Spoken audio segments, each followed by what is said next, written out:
Kevin says, "Hey guys, could you briefly explain to me how press releases help dilute anchor text when 90% of the links you get are no follow? Does the anchor text count towards your backlink anchor profile, but not for ranking a particular keyword since press links are no follow and don't pass keyword relevance? Thanks again."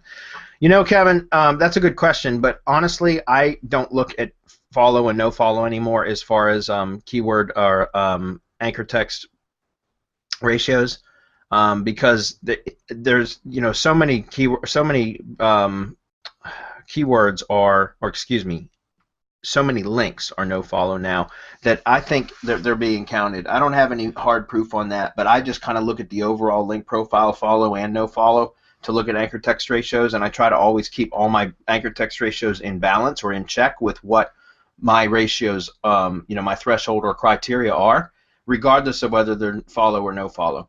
So when I talk about using press releases, it can help to dilute anchor text with no follow links, yes. If you're one of those that highly rely on just follows for keyword and keyword relevancy, or any anchor text, counting against anchor text ratios, then you wouldn't get that from the no follows. But the way that I do things, the way that I look at all my sites now and analyze all the sites that I manage now, is just looking at the overall anchor text profile regardless of follow or no follow tags. I don't care anymore.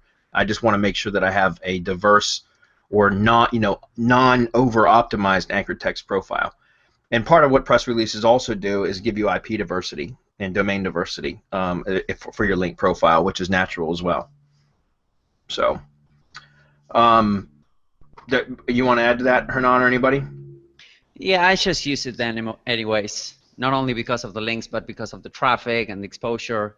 So I just use it anyways, and it's a great way to kickstart a website from scratch if you want to, or if you want to equalize a little bit the anchor text. It doesn't really matter that there are no follow, because all of the all of the big websites are no follow, like IFTTT rings will have no follow links, and I think it's like it's a healthy balance between do follow and no follow. You can still create your own do follow links with some other sources of link building, but I think it's a healthy it's a healthy balance, and it still helps. It doesn't really matter if they are do follow or no follow. Yeah, that's what I mean, guys. Gone are the days. It used to be much more of an issue, but it's not so much anymore. And the reason why is because no follow links are so common now that it's really part of a natural anchor text profile anyways. And it's harder to get do follow links now than it ever has been, is my point. And so Right. I stopped worrying about all of that, because it takes too much additional effort to try to focus all your attention on just do follow stuff all the time. So I just look at it overall now, to keep it simple, as an overall link profile, regardless of follow or no follow tags. Doesn't matter to me.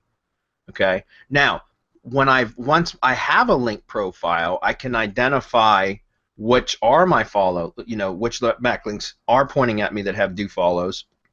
Then I can do some pretty strategic things with those.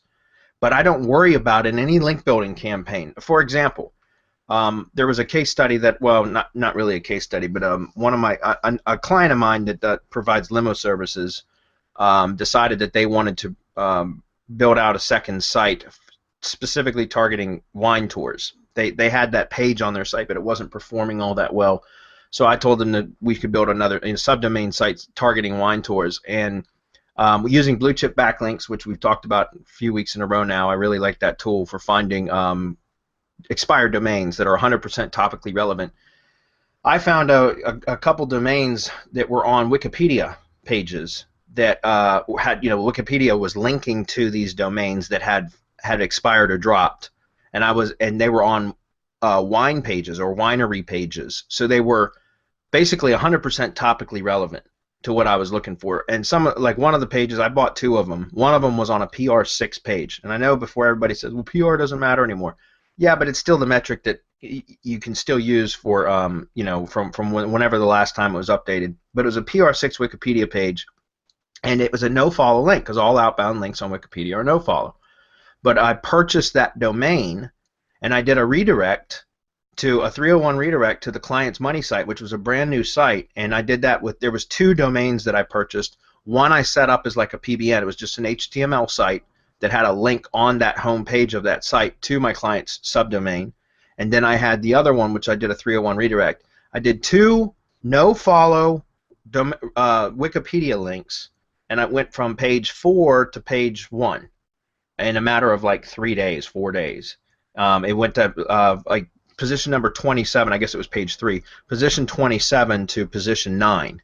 And it was only those 2 links is the only thing that I had built to it, other than a couple IFTTT posts, posts that went out across the syndication network. And it jumped 2 whole pages from just those 2 Wikipedia links, which are no follow. So before, people say that no follow links don't matter. I disagree. I think now the algorithm is such that it does no follow links are counted a hell of a lot, given a lot more weight than they used to be.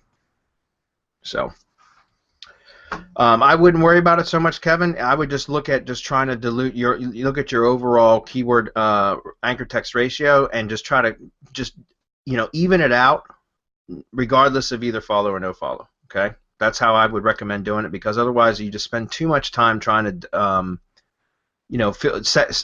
segment those different type of link types out, and I think that's just too much work.